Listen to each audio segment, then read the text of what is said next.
क्या किसी सिद्ध सन्यासी का क्रोध देश के सबसे शक्तिशाली राजनीतिक वंश की पतन की वजह बन सकता है? क्या राजनीति में किया गया एक झूठा वादा पूरे परिवार की अकाल मृत्यु का कारण बन सकता है? क्या सत्ता के मद में किया गया एक वादा खिलाफी का आरोप आने वाली पीढ़ियों तक पीछा कर सकता है? क्या सत्ता के गलियारों में लिया गया एक फैसला इतिहास की सबसे चर्चित त्रासदियों से जोड़ा जा सकता है? तारीख थी 7 नवंबर 1966। दिल्ली का संसद भवन, गोलियों की गड़गड़ाहट, आंसू गैस के गोलों और चारों तरफ मची चीख पुकार से कांप उठा था। संसद के ठीक सामने की सड़क पर पानी की तरह खून बह रहा था, जहां सफेद कपड़ों और भगवा चोलों में लिपटे हजारों साधु संत अपनी जान बचाकर भाग रहे थे। आजाद भारत के इतिहास का ये वो काला पन्ना है जिसे इतिहास की किताबों से मिटाने की लाख कोशिशें की गई, लेकिन इसके निशान आज भी मौजूद हैं।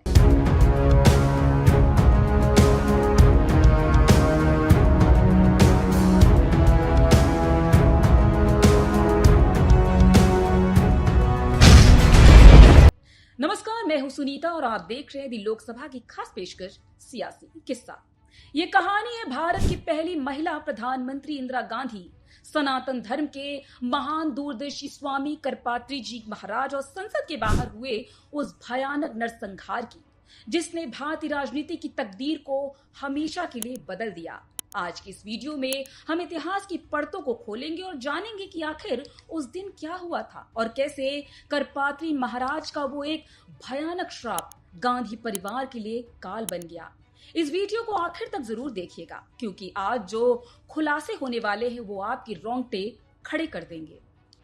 इस पूरे घटनाक्रम के केंद्र में थे स्वामी करपात्री जी महाराज। उनका असली नाम हरनारायण ओझा था, जिनका जन्म सन 1907 में उत्तर प्रदेश के प्रतापगढ़ जिले में हुआ था। बचपन से ही उन्हें पढ़ने लिखने और आध्यात्म का गहरा शौक था।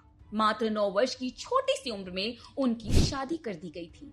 जब उन्होंने ज्ञान की खोज में घर छोड़ने की इच्छा जताई तो उनके पिता ने एक शर्त रखी, मुझे एक पोता दे दो, फिर चले जाना।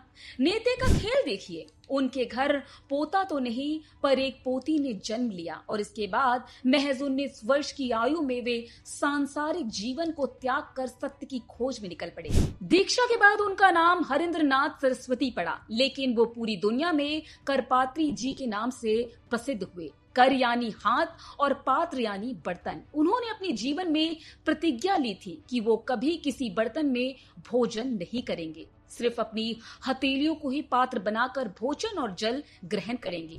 वो केवल एक साधु नहीं थे, बल्कि वेदों के परम ज्ञाता और सनातन धर्म के रक्षक थे। उनका गहन ज्ञान ऐसा था कि लोग उनकी तुलना साक्षात आदि गुरु शंकराचार्य जी से किया करते थे। जोशीमठ के शंकराचार्य स्वामी ब्रह्मानंद सरस्वती के इस प्रिय शिष्य को धर्म सम्राट की उपाधि दी गई थी। उस दौर में देश के बड़े बड़े राजनेता, अभिनेता और नामी हस्तियां उनके चरणों में बैठकर आशीर्वाद मांगा करती थी। आज से करीब 6 दशक पहले भारत एक ऐसे मुद्दे पर उबल रहा था जिसने करोड़ों लोगों की धार्मिक आस्था, राजनीति और सरकार तीनों को आमने सामने लाकर खड़ा कर दिया था। देश भर में गाय की सुरक्षा और गौ हत्या पर पूर्ण प्रतिबंध की मांग तेजी से उठ रही थी। संत समाज, अनेक धार्मिक संगठन और बड़ी संख्या में नागरिक सरकार से सख्त कानून बनाने की मांग कर रहे थे। 1960 के दशक में आंदोलनकारियों और कई समकालीन आलोचकों के अनुसार कसाई खानों का विस्तार हो रहा था, विदेशी मांस व्यापार बढ़ रहा था और मवेशियों की अवैध कटाई घटने के बजाय लगातार बढ़ती जा रही थी। इन्हीं परिस्थितियों ने देश भर में असंतोष की लहर को तेज कर दिया और इसी पृष्ठभूमि में संतों ने स्वामी करपात्री जी महाराज के नेतृत्व में अपनी बात को शांतिपूर्ण तरीके से संसद तक पहुंचाने का सोचा। खुद स्वामी करपात्री महाराज की जीवन का सबसे बड़ा संकल्प था भारत की भूमि पर गौ हत्या को पूरी तरह से बंद करवाना। वो मानते थे कि गाय सिर्फ एक जानवर नहीं बल्कि 33 करोड़ देवी देवताओं का वास और हिंदू आस्था का सबसे बड़ा केंद्र है। साल 1966 का समय था। लाल बहादुर शास्त्री जी के आकस्मिक निधन के बाद इंदिरा गांधी देश की प्रधानमंत्री तो बनी थी, लेकिन उनकी राजनीतिक स्थिति बहुत मजबूत नहीं थी। सामने चुनाव थे और मुकाबला बेहद कड़ा था। राजनीतिक गलियारों में उनके जीतने की उम्मीद बहुत कम आंकी जा रही थी। ऐसे संकट के समय में इंदिरा गांधी खुद स्वामी करपात्री महाराज से मिलने पहुंची। उन्होंने महाराज जी के पैर छुए और आगामी चुनाव में जीत के लिए उनका आशीर्वाद मांगा। तब करपात्री महाराज ने इंदिरा गांधी से कहा था, बेटी, मेरा आशीर्वाद हमेशा तुम्हारे साथ है, लेकिन तुम्हें मुझे एक वचन देना होगा। जब तुम पूर्ण बहुमत से सरकार बना लोगी तो देश के संविधान में बदलाव करके देश भर में गौ हत्या पर पूरी तरह से प्रतिबंध लगाओगी। सत्ता की चाह में इंदिरा गांधी ने बिना देर किए हामी भर दी और महाराज जी को वचन दे दिया। आशीर्वाद फलित हुआ। 1966 के राजनीतिक चक्रव्यूह को भेद कर इंदिरा गांधी देश की सत्ता पर मजबूती से काबिज हो गई, लेकिन जैसे ही वो प्रधानमंत्री की कुर्सी पर बैठी, उनके सुर बदल गए। जब करपात्री महाराज ने उन्हें अपना वादा याद दिलाया तो इंदिरा गांधी ने ये कहकर वादा टाल दिया कि अभी देश का माहौल ठीक नहीं है, कुछ समय रुकिए, इस पर बाद में चर्चा करेंगे। दिन बीतते गए, महीने बीत गए, लेकिन सरकार ने गौ हत्या बंदी कानून की दिशा में एक कदम भी नहीं बढ़ाया। तब संतों को समझ आ गया कि सरकार केवल झूठे आश्वासन दे रही है। उनका धैर्य टूट गया। स्वामी करपात्री जी महाराज की देखरेख में गौरक्षा महाअभियान समिति का गठन हुआ। देशव्यापी आंदोलन की घोषणा की गई। 7 नवंबर 1966 उस दिन हिंदू पंचांग के अनुसार गोपाष्टमी का पावन दिन था। वो दिन जब देश भर में गौ माता की पूजा की जाती है। सुबह 8 बजे से ही देश के कोने कोने से, जम्मू कश्मीर से लेकर केरल तक के लाखों गौ भक्त, नागा साधु, सन्यासी और आम लोग दिल्ली में जुटने शुरू हो गए। करपात्री जी महाराज ने चांदनी चौक स्थित आर्य समाज मंदिर से अपना सत्याग्रह शुरू किया। उनके साथ जगन्नाथपुरी, ज्योतिष पीठ और द्वारका पीठ के शंकराचार्य, वल्लभ संप्रदाय के सातों पीठ के पीठाधिपति और लाखों की संख्या में जनसैलाब था। चांदनी चौक से लेकर संसद भवन तक की सड़कें इंसानी सिरों से पट चुकी थी। दोपहर करीब 1 बजे ये विशाल जुलूस संसद भवन के सामने पहुंचा। मंच से संतों के ओजस्वी भाषण शुरू हुए। दोपहर के करीब 3 बजे थे जब आर्य समाज के स्वामी रामेश्वरानंद जी भाषण देने के लिए खड़े हुए। उन्होंने भीड़ को संबोधित करते हुए कड़े शब्दों में कहा, ये सरकार बहरी है, ये हमारी प्रार्थना से नहीं जागेगी, ये गौ हत्या रोकने के लिए कोई ठोस कदम नहीं उठाएगी, इसे झकझोरना होगा। स्वामी जी के इन शब्दों ने चिंगारी का काम किया। उत्तेजित भीड़ और उग्र हो गई और लाखों गौ भक्तों ने संसद भवन को चारों तरफ से घेर लिया। वो संसद के भीतर घुसने का प्रयास करने लगे। संसद की सुरक्षा में तैनात पुलिस बल पहले से ही लाठियों और बंदूकों के साथ मुस्तैदी से खड़ा था। जैसे ही भीड़ आगे बढ़ी, पुलिस ने पहले लाठीचार्ज किया और आंसू गैस के गोले छोड़े, लेकिन जनसैलाब रुकने का नाम नहीं ले रहा था। और तभी संसद के भीतर से एक ऐसा आदेश आता है जिसने स्वतंत्र भारत के इतिहास को शर्मसार कर दिया। तत्कालीन प्रधानमंत्री इंदिरा गांधी के आदेश पर पुलिस ने निहत्थे साधु संतों और गौ भक्तों पर सीधे गोलियां चलानी शुरू कर दी। चारों तरफ लाशें गिरने लगी। भगवा चोले खून से लाल हो गए। नागा साधु अपने त्रिशूल लेकर खड़े थे। वो भी गोलियों का शिकार हो रहे थे। सरकारी आंकड़ों की माने तो इस गोलीबारी में केवल 375 हिंदू मारे गए थे, लेकिन उस आंदोलन में शामिल प्रत्यक्षदर्शियों और इतिहासकारों का दावा है कि उस दिन करीब 5000 निर्दोष हिंदुओं और संतों को बेरहमी से भून दिया गया था। यहाँ तक कि भीड़ में मौजूद एक बेकसूर गाय भी पुलिस की गोली का शिकार हो गई थी। इस बर्बरता को छुपाने के लिए सरकार ने तुरंत पूरी दिल्ली की टेलीफोन लाइनें काट दी ताकि ये खबर दिल्ली से बाहर ना जा सके। पूरी दिल्ली में कर्फ्यू लगा दिया गया। चश्मदीद बताते हैं कि मिलिट्री और पुलिस के बड़े बड़े ट्रक मंगाए गए और मृत, घायल, यहाँ तक कि तड़पते हुए जिंदा लोगों को भी जबरन लाशों की तरह ट्रकों में ठूंस दिया गया। कई घायलों की मौत तो ट्रकों में लाशों के नीचे दम घुटने से ही हो गई। रात के अंधेरे में उन शवों का क्या किया गया, ये आज भी एक रहस्य बना हुआ है। इस हत्याकांड के विरोध में तत्कालीन गृह मंत्री गुलजारी लाल नंदा ने नैतिकता के आधार पर अपने पद से इस्तीफा दे दिया, क्योंकि वो संतों पर हुई इस गोलीबारी को रोक नहीं पाने के कारण खुद को दोषी मान रहे थे। उनकी जगह यशवंतराव बलवंतराव चौहान को देश का नया गृह मंत्री बनाया गया। लेकिन प्रधानमंत्री इंदिरा गांधी ने गौहत्या पर पूर्ण प्रतिबंध लगाने का कोई ठोस आश्वासन नहीं दिया।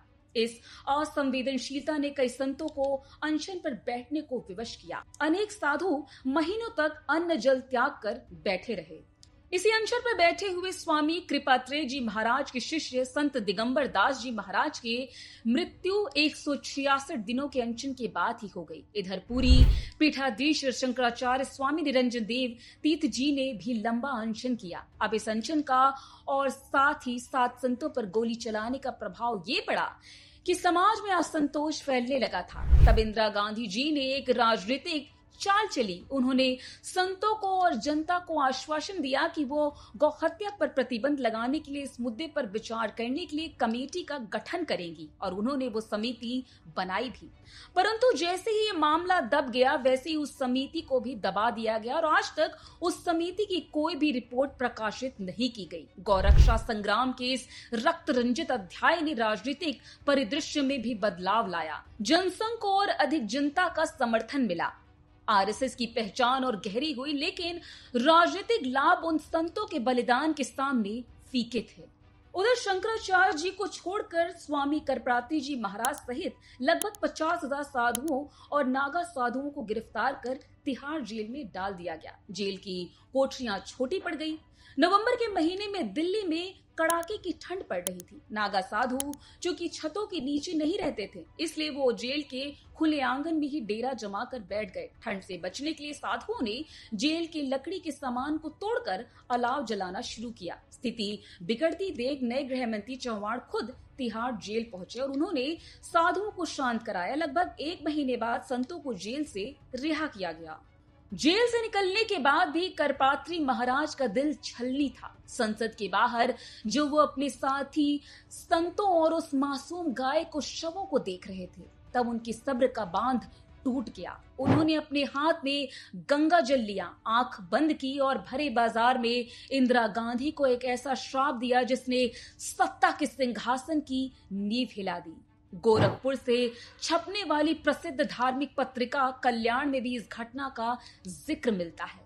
करपात्री महाराज ने तड़पते हुए कहा था, मुझे इस बात का दुख नहीं कि तूने निर्दोष साधुओं की हत्या करवाई, बल्कि तूने गौ हत्या करने वालों को छूट देकर महापाप किया। ये माफी के लायक नहीं है। तूने सत्ता के अहंकार में जिन निर्दोषों पर गोलियां चलवाई है, ठीक इसी तरह तेरा और तेरे वंश का भी अंत होगा। गोपाष्टमी के दिन ही तेरे वंश का विनाश शुरू होगा। मैं एक ब्राह्मण हूं और मेरा श्राप कभी खाली नहीं जाएगा। तभी अगले चुनाव में कांग्रेस को 80 सीटें कम मिली और कुछ समय बाद उत्तर प्रदेश से कांग्रेस की सरकार भी गिर गई। इसके बाद इंदिरा गांधी ने अपनी चुनावी रणनीति में बदलाव किया। अब यह आंदोलन का असर था या केवल संयोग, लेकिन जब कांग्रेस का विभाजन 1969 में हुआ तो इंदिरा गांधी ने जो चुनाव चिन्ह चुना वह था गाय और बछड़ा। अब इसे आप अंधविश्वास कहें, श्राप का असर कहें या एक अविश्वसनीय संयोग, लेकिन इसके बाद गांधी परिवार के साथ जो हुआ वो इतिहास में दर्ज हो गया। संजय गांधी की अकाल मृत्यु 23 जून 1980 को इंदिरा गांधी के छोटे बेटे और उनके राजनीतिक उत्तराधिकारी संजय गांधी की एक विमान दुर्घटना में दर्दनाक मौत हो गई। दुर्घटना उस समय हुई जब संजय गांधी पिट्स S-2A विमान उड़ा रहे थे। विमान ने सफदरजंग एयरपोर्ट से उड़ान भरी थी। उड़ान के दौरान विमान ने एयरबैटिक मैन्युवर करने का प्रयास किया, लेकिन कुछ ही देर बाद नियंत्रण खो बैठा और दुर्घटनाग्रस्त हो गया। उनकी उम्र महज 33 वर्ष थी। कुछ पंचांगों के अनुसार वो दिन भी गोपाष्टमी से जुड़ा हुआ था। बता दें कि इससे पहले भी संजय गांधी पर एक बार जानलेवा हमला हुआ था, जब उनकी जीप पर 5 गोलियां चलाई गई थी। फिर श्रीमती इंदिरा गांधी की हत्या 31 अक्टूबर 1984 को इंदिरा गांधी को उनके ही सिख अंगरक्षकों बेअंत सिंह और सतवंत सिंह ने अंधाधुंध गोलियों से भून डाला। डॉक्टरों ने उनके शरीर से कई गोलियां निकाली। सबसे हैरान करने वाला संयोग जानते हैं क्या था? साल 1984 में 31 अक्टूबर के दिन ही गोपाष्टमी का पर्व था, यानी जिस गोपाष्टमी के दिन संतों का खून बहा था, ठीक उसी गोपाष्टमी के दिन इंदिरा गांधी के प्राण पखेरु उड़ गए और फिर राजीव गांधी का अंत, इंदिरा गांधी के बड़े बेटे की हत्या 21 मई 1991 को तमिलनाडु के श्रीपेरुम्बदूर में हुई थी। उस समय जब वो लोकसभा चुनाव के प्रचार के लिए वहां पहुंचे थे, सभा स्थल पर एक महिला जिसकी पहचान बाद में थेनामोंझी राजारत्नम के रूप में हुई, राजीव गांधी का अभिवादन करने के बहाने उनके पास पहुंची। जैसे ही वह उनके पास झुकी, उसने अपने शरीर पर बंधे विस्फोटक में विस्फोट कर दिया। धमाका इतना जोर का था कि राजीव गांधी के अवशेष भी नहीं मिले। उस दिन भी पंचांग के अनुसार अष्टमी तिथि ही थी। यही नहीं, एक और गणितीय संयोग यानी मैथमेटिकल कोइंसिडेंस सोशल मीडिया पर अक्सर चर्चा में रहता है। जिस दिन ये नरसंहार हुआ वो तारीख थी 7 नवंबर 1966। अगर हम इस तारीख के अंकों को जोड़ें तो 7, 11, 1966 तो जोड़ 1984 यानी 1984 की तरफ इशारा करता है और तारीख निकल कर आती है 31, जो कि इंदिरा गांधी की हत्या की सटीक तारीख थी, 31 अक्टूबर। तो इतिहास की इस झकझोर देने वाले पन्ने को देखकर आज भी लोग सोच में पड़ जाते हैं, क्या ये वाकई स्वामी करपात्री जी महाराज के वचनों की शक्ति थी या फिर राजनीति के क्रूर मंच पर नेता का अपना एक न्याय था। कुछ ज्योतिषी और विश्लेषक तो ये भी मानते हैं कि 60 साल पहले लगे इस श्राप के कारण कांग्रेस पार्टी धीरे धीरे देश के राजनीतिक पटल पर हाशिए पर चली गई और आज अपने अस्तित्व की सबसे बड़ी लड़ाई भी लड़ रही है। 7 फरवरी 1982 को वाराणसी में सनातन धर्म के महान आचार्य स्वामी करपात्री जी महाराज ने 74 वर्ष की आयु में देह त्याग दिया। उनके निधन की खबर फैलते ही देश भर में शोक की लहर दौड़ गई।